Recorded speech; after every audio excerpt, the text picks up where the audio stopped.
Sarah, thank you so much for having me. Um, and Rodney, I really appreciate being here and being with all of you. And I hope these will be some things that will remind you not only of home, but of some things that are close to your hearts. What is home about but relationships? So I'd like for us to begin at that place. Look of love. An older, handsome couple sits close. He leans his head against the airplane window. She rests hers on his shoulder. He checks to see she's comfortable. She strokes his hand, turns just so. No need to look. Her eyes dip closed. One row up, a young couple sits together, she cradling their baby, now past all the motions of settling in, dozing in the unknowing dreaminess of a 2-year-old. He reaches across her to close the shade, shielding her from bright sunlight above the clouds. She pulls the pale green surgical mask below her chin to sip a mimosa, a taste of something normal in all the turbulence that has shaken them. She removes her cap, covering wisps of hair not yet stolen by chemo. He takes their little girl to his lap, her fine, soft hair held by tiny red bows. With curly pigtails bouncing, he taps at cartoon characters on a screen to soothe her. She unbuckles her belt, shuffles over his legs for a trip to the lavatory, looks down at him, at their daughter, with bright, lively eyes. There's confidence in this journey, perhaps the bumpiest behind them.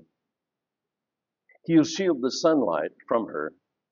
She'll hold his gaze with sky blue eyes. Another day, he'll check to see she's comfortable.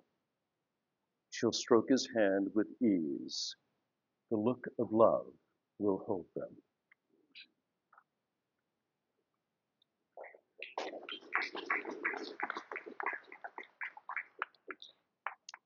Sometimes I do some wondering about where ideas might come from, what a muse might be. In the yellowing pages of Webster's ninth edition, I learn it comes from Latin musa and Greek musa. She could be any of the 9 goddesses who presided over literature and arts and sciences. The spirit said to have inspired poets, artists, makers of music, a source of genius or inspiration.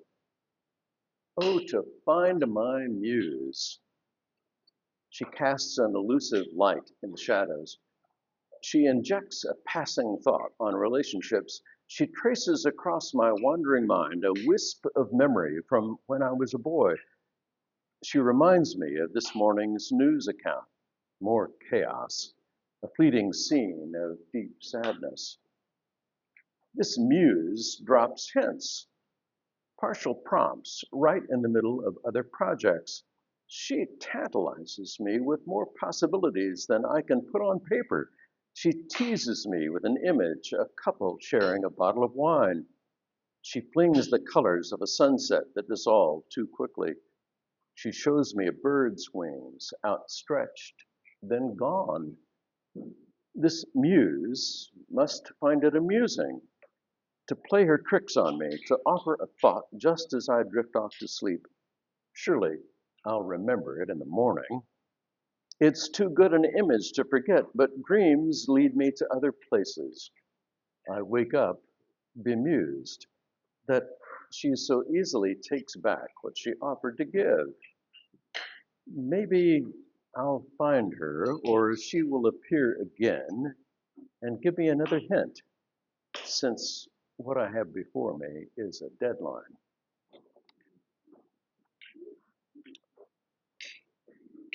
Now, inspiration can come from different places, sometimes surprising places. This one happened to come at Brahms.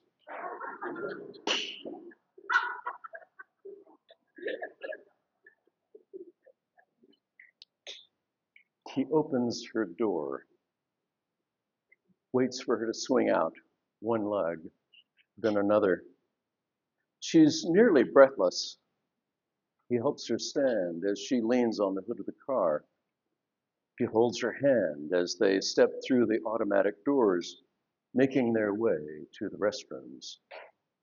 He orders a small ice cream cone for each of them, awaiting her appearance.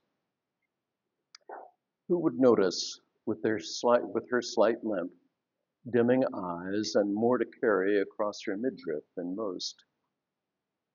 The love that still shines, brighter than her eyes can tell, or his gentle assistance would call out. They once skipped as kids on a hot summer's beach, made love after lunch, and laughed late into the night. Her hips aren't so limber. His libido must be chemically charged. He still turns at night to caress her sagging breasts. She entwines her arthritic fingers with his. They drift into the night, satisfaction seeping into their dreams. Long years of affection warms their tenderness, love enough to see them through.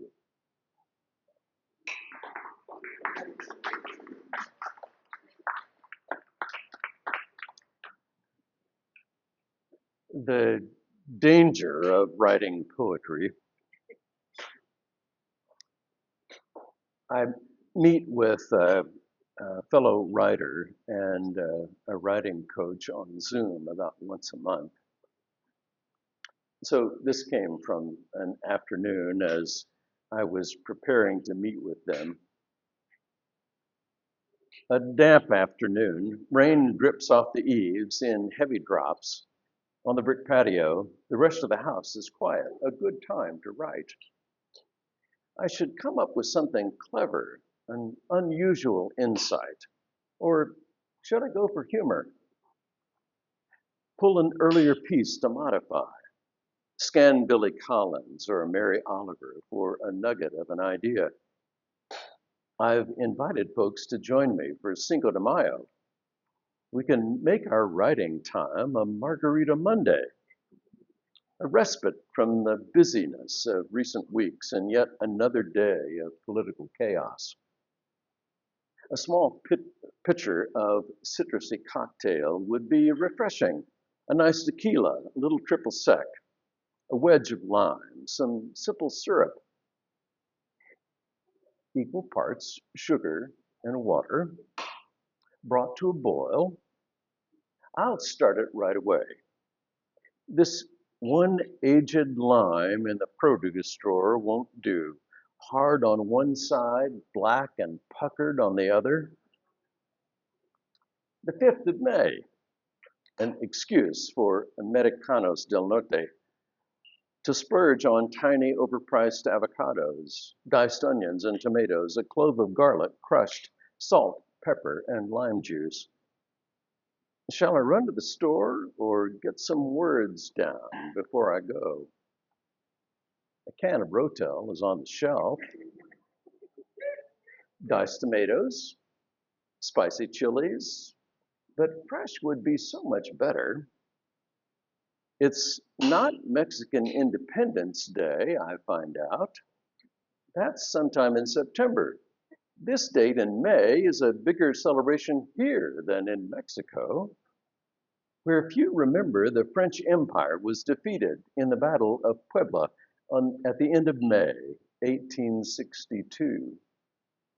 General Ignacio Zaragoza, the victor, died months later from an unknown illness, followed by the defeat of the Mexican army at the Second Battle of Puebla, and Mexico City was occupied by a much larger French force. There must have been bangs of artillery fire exchanged for years until the United States began lending money and guns to Mexican liberals. to win the withdrawal of French troops. Why would we celebrate a date that's not even that important to Mexicanos? A loud bang startles me. Has a transformer shorted out? Has a squirrel sacrificed itself on a line? It sounds so much closer. Then I see it. Smoke is rising from my favorite pan. I turn off the forgotten flame. Black lava bubbles up. Simple syrup threatens to erupt onto the stove. It grows even as I take off the glass lid that is now broken, careful not to let any of it touch me. Writing poetry, putting words together, is a dangerous task when you get lost in history while something's on the stove. Now I'm scrubbing a burnt pot.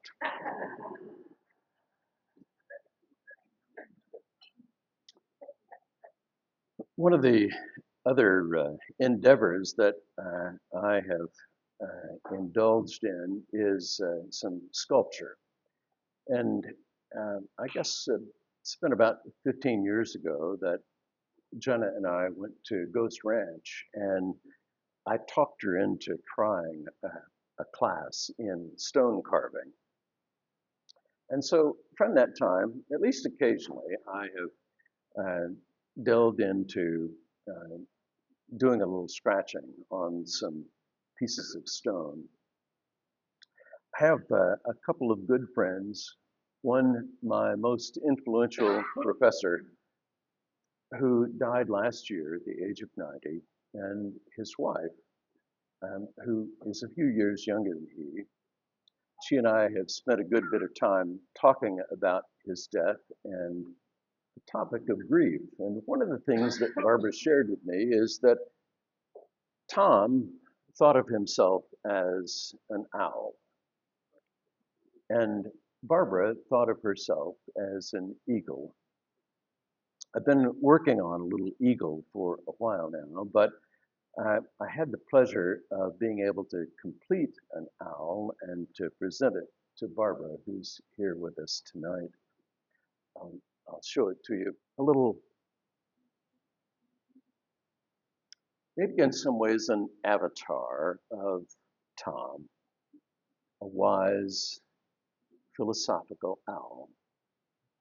I'll leave it for you here on the table to take a look at it. Do be careful, though, if you want to touch it because it scratches very easily. I had hoped to finish the eagle for her by tonight and be able to present it to her, but we had other things that came before us.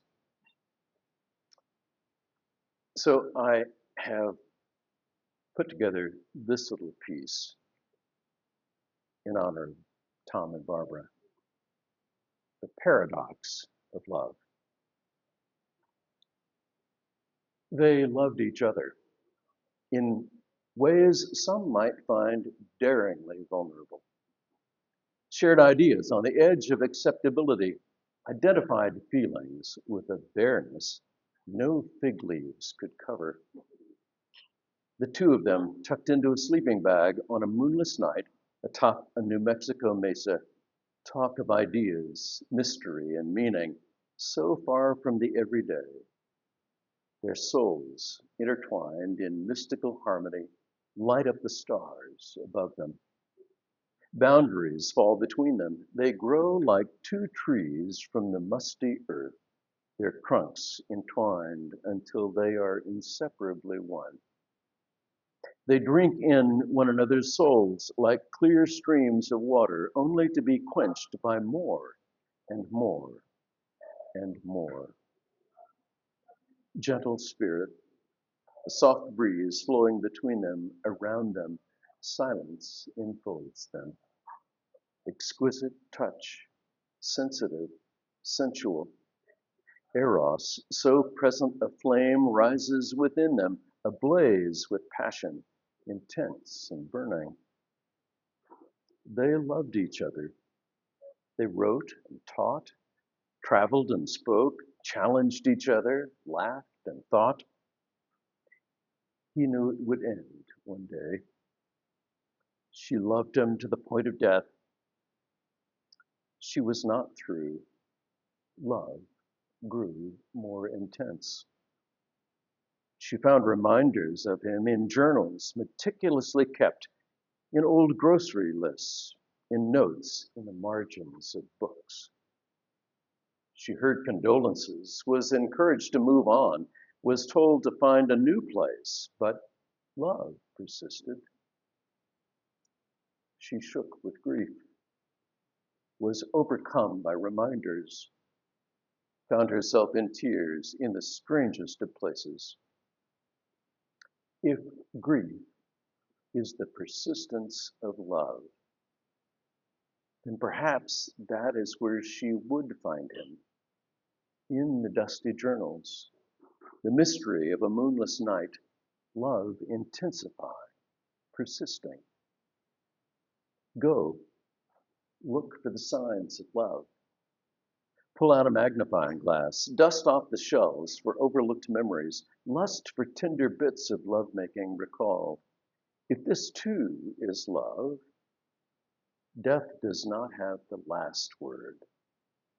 Fall in love with the sudden moments of grief, moments that say, yes, this is what we have. Love that soothes you to sleep, fills your dreams, startles you awake. Luxuriate in its reminders. Welcome its voice that says, this is true. It once was. It is now. It will always be. Love from the two hairs of her little toe to the hairless crown of his head, arms stretched out to reach toward infinity and brush its paradox. Love, embodied in plushy souls, doesn't end in disembodied finitude. Desire intensifies with absence. Longing stretches into memory. Silence, a companion to embrace.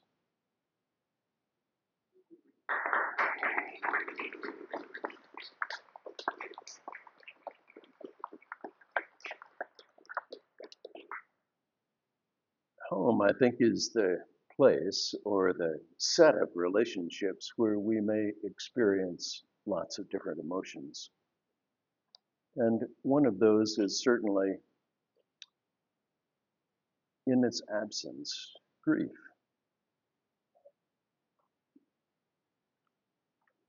Oh, grief. You made an early visit when I was a kid. You become a more frequent visitor as I age. A great grandma when I was just a boy. Why can't I come with you? You need to stay here and play with the other kids. You shouldn't let this visitor in when you're so young. A little brother, so happy to have for so short a time. Solemn words whispered as complications come hours after being born. Gathering in the low-lit room of a funeral parlor around a tiny casket, a still tinier body lying inside. What will I never know? What might have been? Dad, weeping like never before at the graveside, looking down at tiny fingers, a sweet round face reflecting his own. A high school friend I thought too pretty for me to ask out, caught in a careless act, car driven too fast a week after graduation, too afraid to hear the sounds of your visit to attend the service.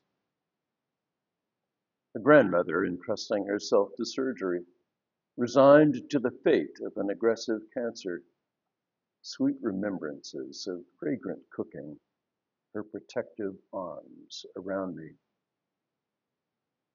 You visit more often now, friends I've come to love whose health falters with age or illness, dear and generous people who accepted me, a big, gentle man who uttered the great prayer of thanksgiving with such reverence its timbre is still resonant within me, a long, lingering illness. A friend so young, he believed lofty ideals were easy, possessed such sharp intelligence his sister was mad with envy. So quick a wit, jocks and drama clubbers laughed with him. An oncoming car crossed over the center line.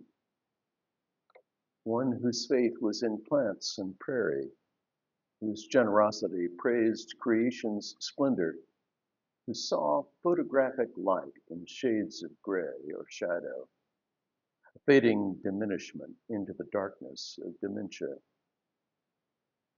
Another who gave her whole self to her life's love, who lifted hearts as she gave life to songs and hymns, who gave her soul to securing the future of favored institutions. This is the day the Lord hath made, she said, every day, even as she began hospice care.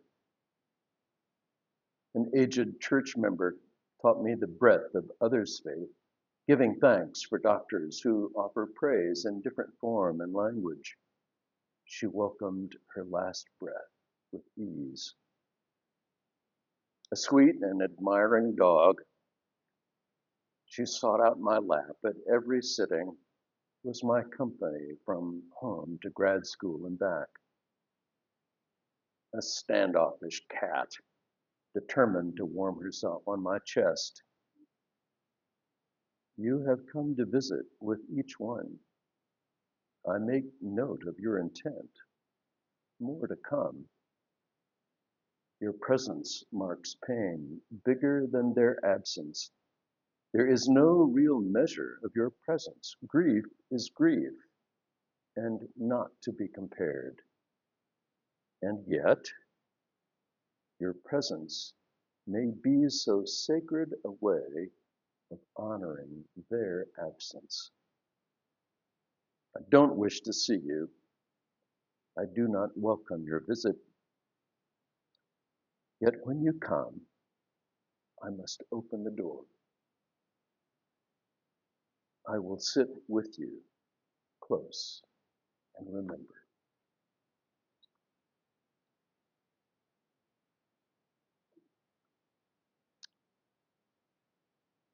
This one is the danger of writing poetry. 2. Poetry can be mysterious. A writer may scrawl lines that point toward a blue door of loneliness, a red space of passion, a yellow spot of sunshine, a green patch of vines. But a reader may find those lines lead to the threshold of locked doors, the poet holding tightly to the skeleton key, taunting the curious to pick the obscure lock of meaning. Poetry can be funny. A writer may point to embarrassing blunders, tripping over the root of a word, spilling soup on a pair of similes, cutting glasses that are on top of one's head, moments of life that are absurd. But a reader may find lines that lead to memories best left alone, to humor that fizzles into, you really had to be there. Only when the clown falls flat do others begin to laugh. Poetry can be real when a writer runs out of ink. Simile draws a blank. Metaphors mix like oil and water. There's nothing to write with but blood, drawn from the truth of who we are. One poet said, "Tell the truth, but tell it slant." Another said, "Know the truth, and it will set you free." Another, know the truth, and it will make you odd. An old native woman once said, know the truth, and it will make you dangerous. The danger of writing poetry is the writer may get so carried away by truth telling that it will cause some people to have bladder spasms. And once their bladder spasmed off, they forget about the poem and they're just pissed at the poet. Oh, beware your tender hearts, poets. Be timid about the truth and no one will be pleased. Offer tepid words and no one will praise you. Tell the truth boldly and the stormy critics come. You can't say that. It's not going to please people. Good luck getting anyone to listen. See if you can get that published. If the poem, like a good story, like a sneaky parable, isn't to please people, it's to call them to account, to tell them the truth, make it heard or seen or known, and it hasn't been before, what's a poor poet to do but write it?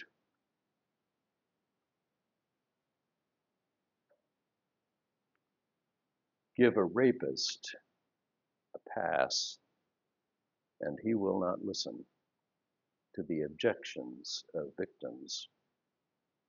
He will impose his will, his power, his preferences on anything and anyone. He will pull off a shakedown until he's shackled up. Rob the people by legal means, no threat of guns, steal the margins of their income, slap new taxes on everything, funnel to the rich crowd money they haven't earned, lock away food from starving babies. It's too expensive to give away. They're already half dead. Incinerate it instead. Turn a blind eye to the hungry and gaze happily at God's commandments posted piously on a wall. Give power to a slick Bible salesman to decide what children will learn, and you'll get idolatry of the Holy Word, what some call bibliolatry. Indoctrinate the classroom, and you'll get Moses' little brother's golden calf every time. Where would we be without the truth if we invested our hope in nothing more than Powerball and a Pied Piper of deceit?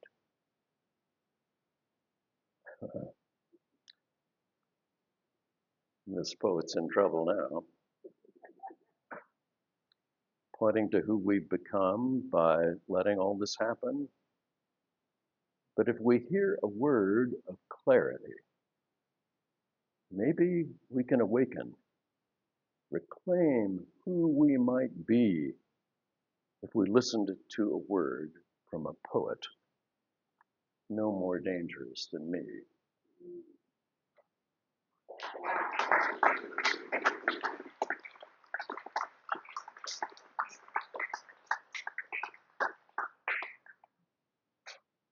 Sometimes poetry can be confessional.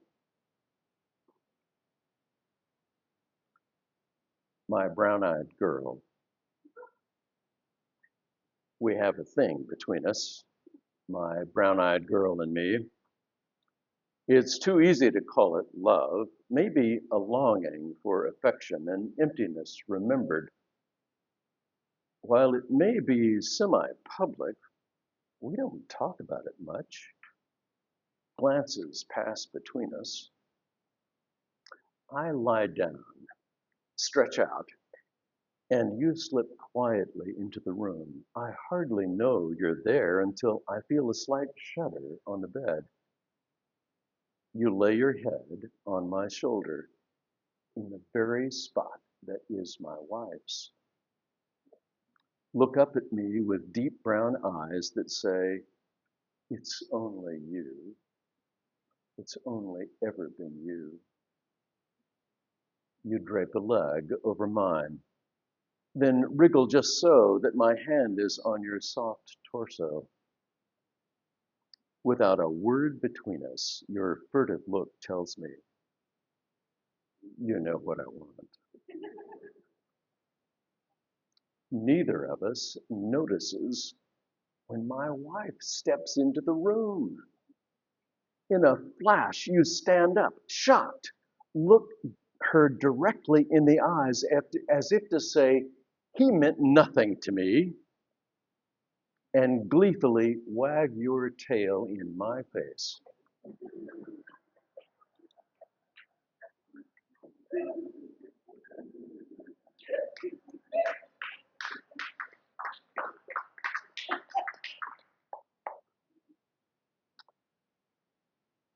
Watchwords.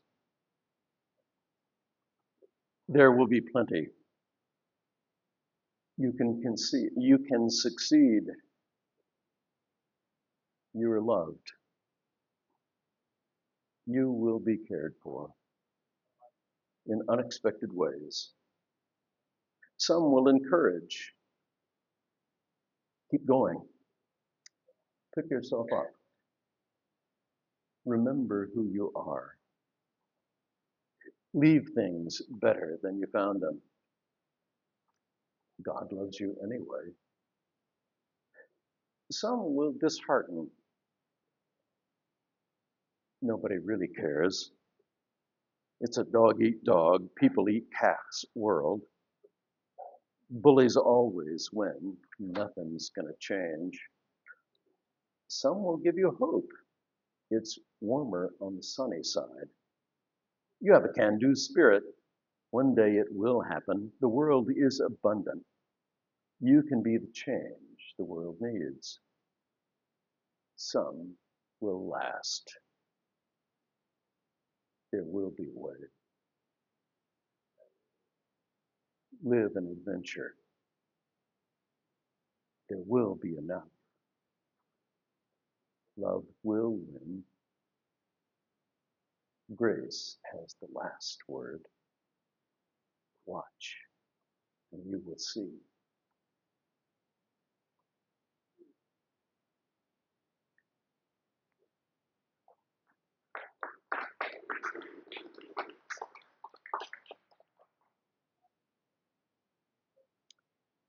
Time.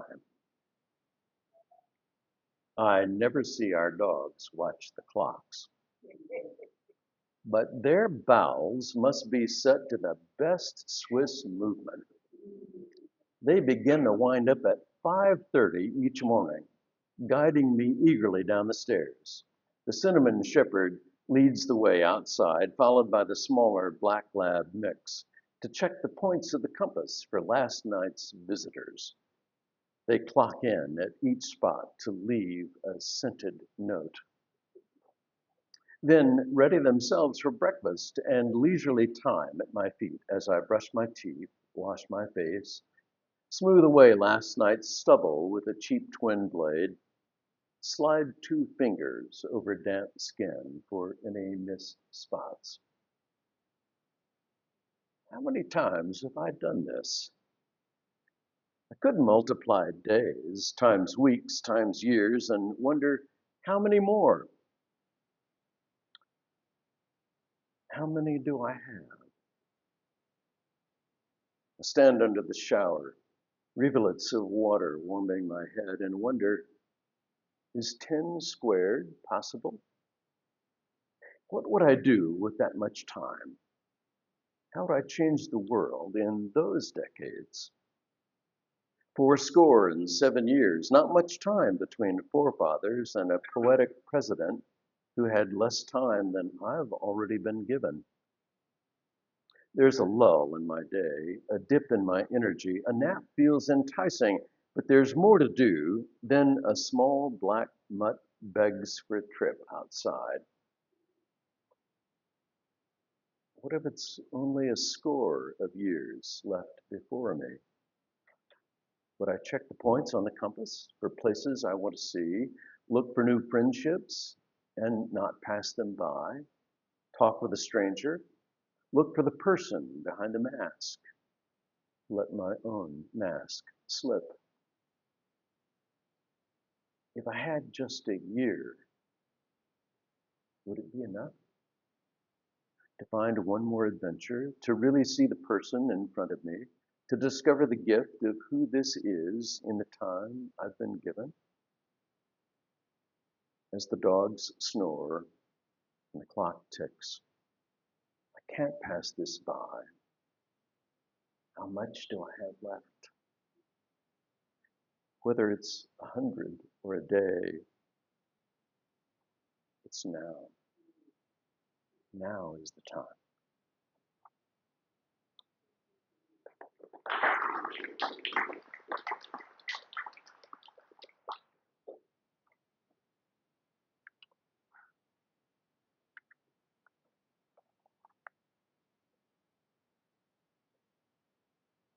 Stages of love. He whistles happy tunes, thinking of her. Butterflies flutter in his stomach when he sees her flip her ponytail and look his way. The first date is awkward. A goodnight kiss at her front door. They want to explore more until a little sister turns the porch light off and on, off and on, off and on. Movies, a picnic, the prom, late night conversations on the phone, a coiled cord stretched to the downstairs bathroom, giddy smiles for photos in front of a fireplace, imagining what might be after graduation. Eyes meet across a crowded lecture hall. Book bags are tossed into a booth.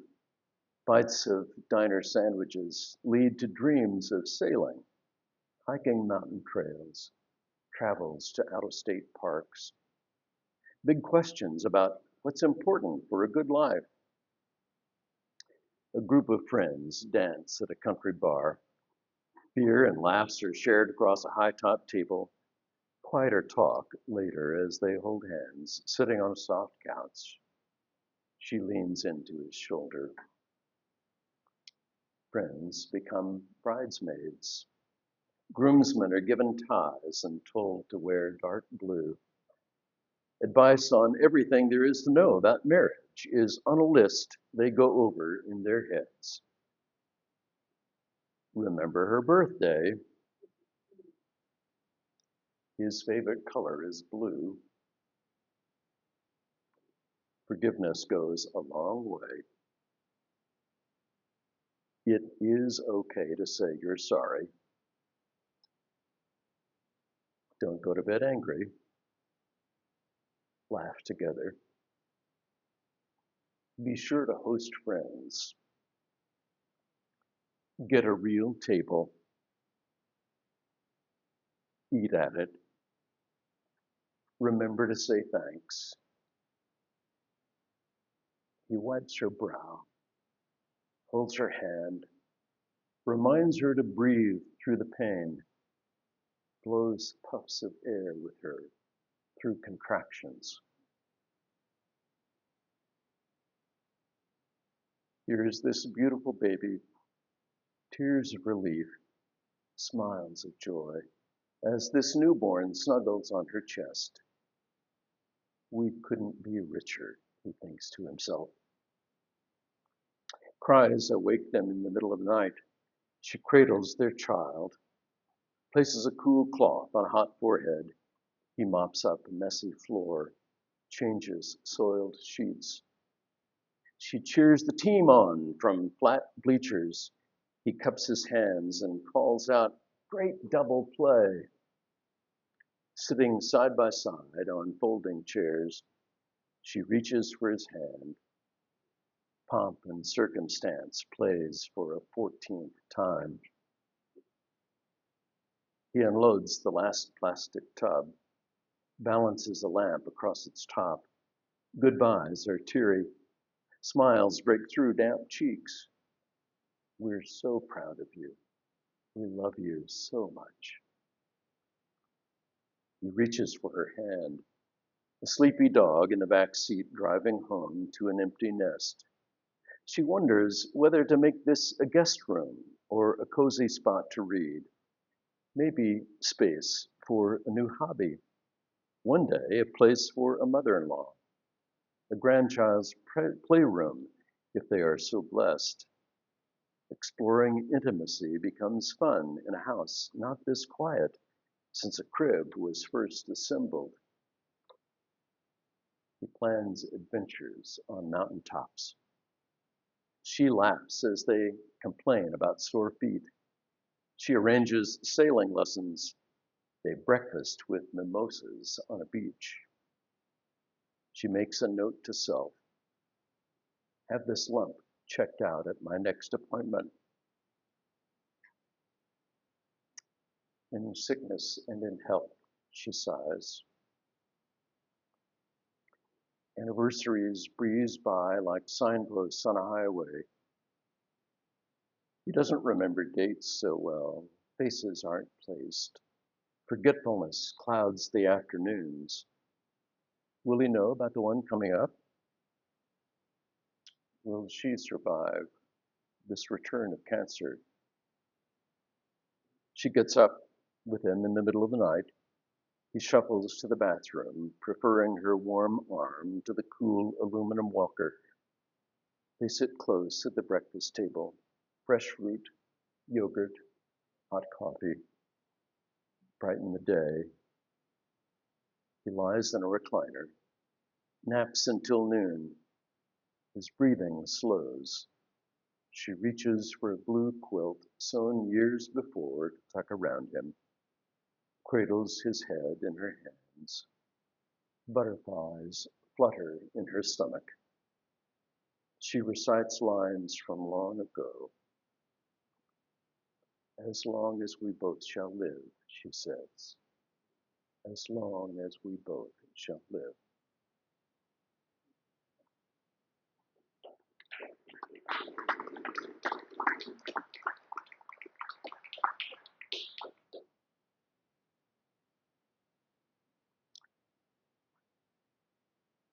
I don't know about you, but there are times when I see people that I am certain are people I know. Years ago, while I was in grad school in Chicago, another fellow and I would sometimes cross each other on the sidewalk, and I would think, man, that looks like Don. But I I had moved there from Oklahoma, and Don had been in Texas. It can't be. It wasn't until my apartment mate had a Christmas party that Don showed up. He and I had known each other years before in Oklahoma at um, at a camp and conference center. He was going to grad school at the University of Chicago. We passed each other every week, sure that it was just somebody that looked like somebody we knew. Maybe you've had that happen.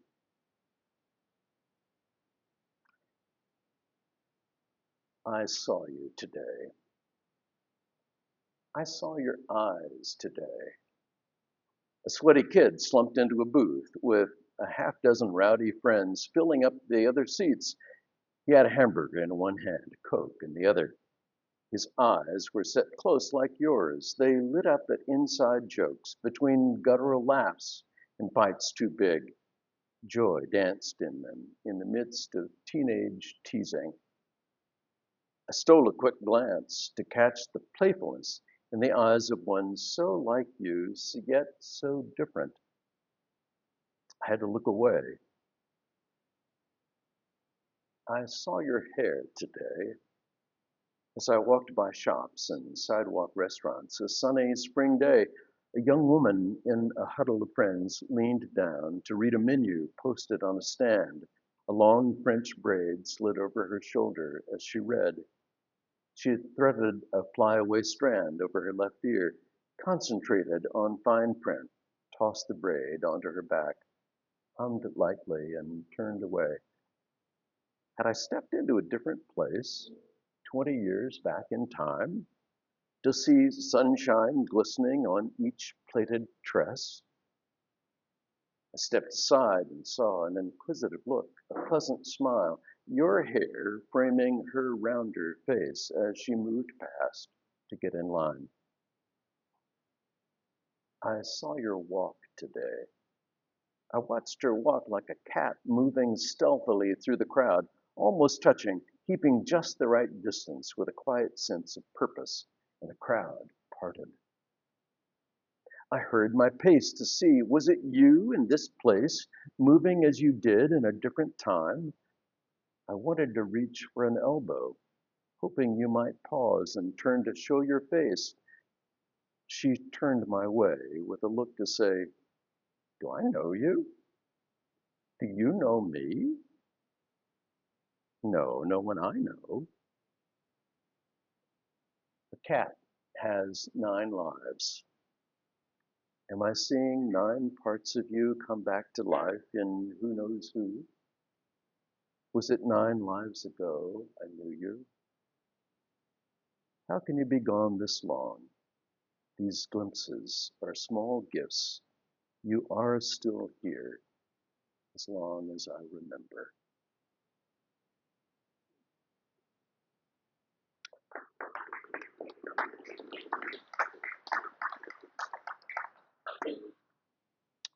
This is Sanctuary.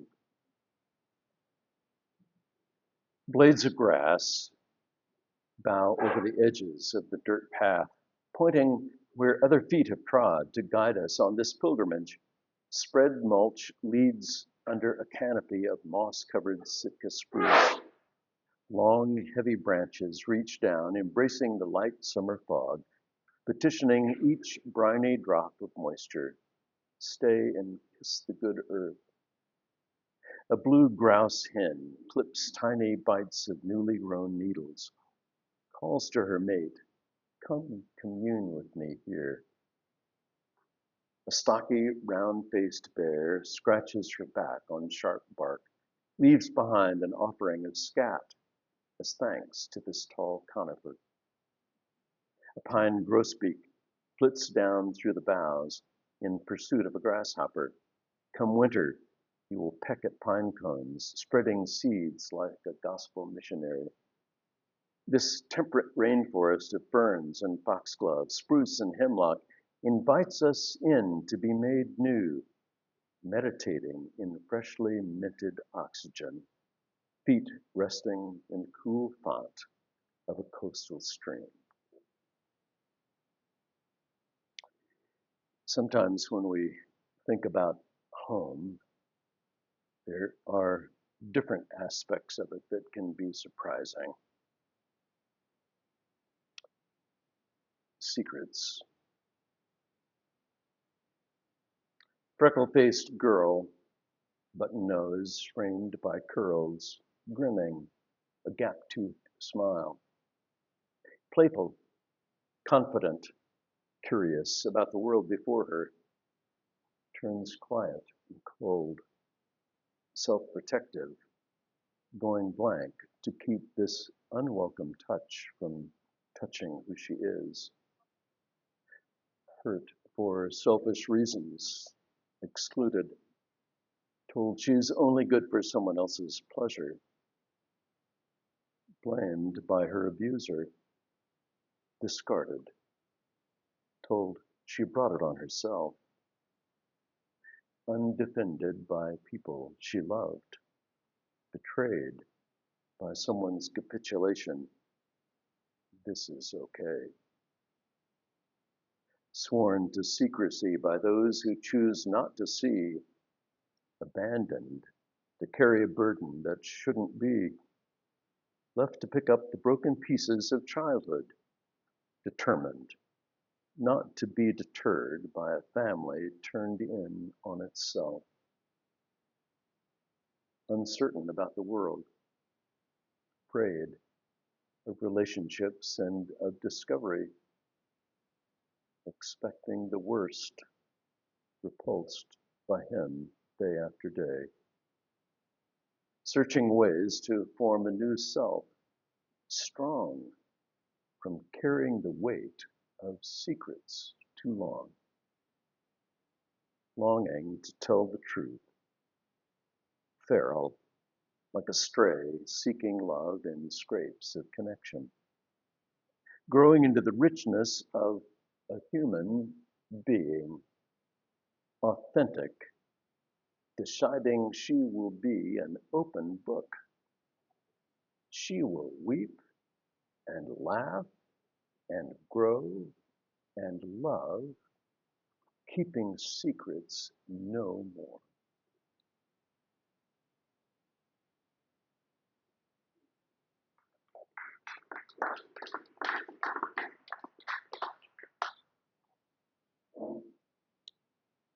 Home.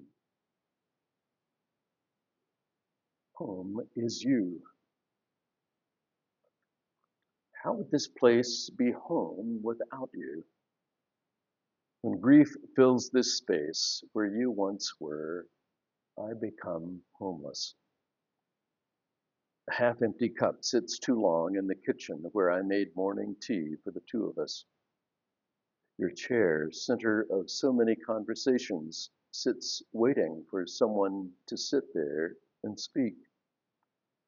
Bathroom sinks where we muttered about the morning news as we brushed our teeth, playfully eyeing each other's half-nakedness.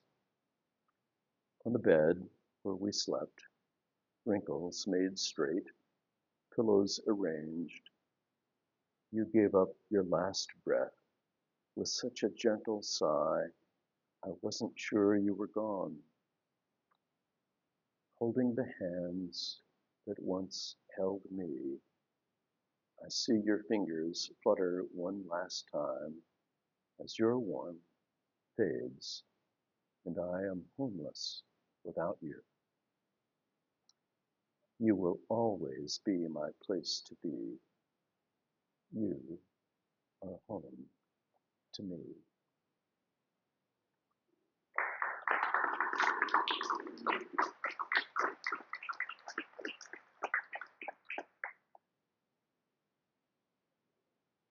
Mom is home. She comes to the back door, purse over one shoulder, canvas bag of files gripped tight in her hand. Keys jangle at the door. The graying black lab barks and wags her happy tail, announcing to everyone, she's home, she's home. Little boys drop what they're doing and run to meet her, elbows jabbing in an arms race to see who can be first to wrap eager limbs around her legs. Smiles and kisses mark the beginning of an easy evening. Mom is home. The dinner question can now be answered. Will it be Dad's spaghetti or takeout or Mom's hamburger, zucchini, and rice? Demands ring out. See what I did today? How do you do fractions? Do you know what he did? Puzzle pieces snap together.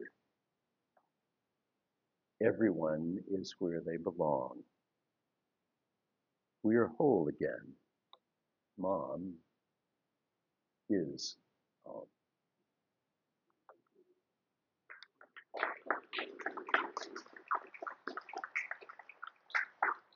Thank you all.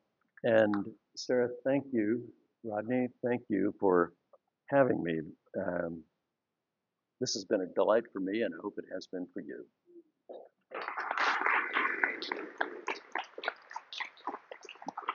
Thank you,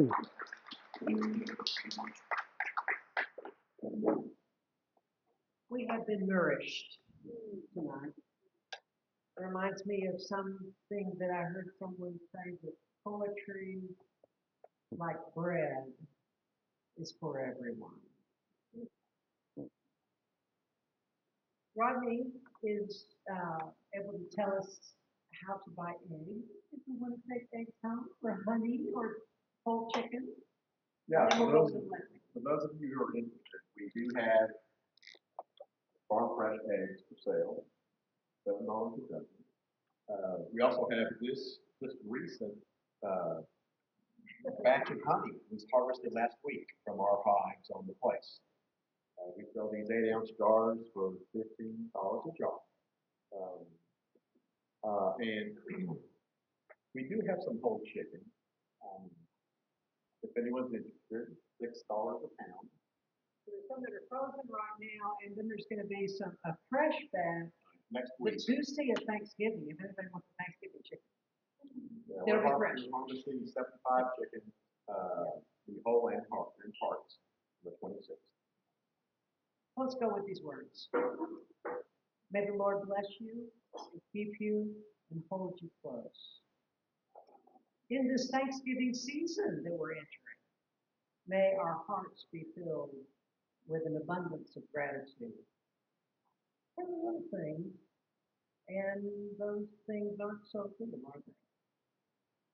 So may we learn lessons from this network of mutuality of the soil that we've been paying attention to. And may that network of mutuality lead us to work for justice and cling to kindness and walk humbly with God and each other.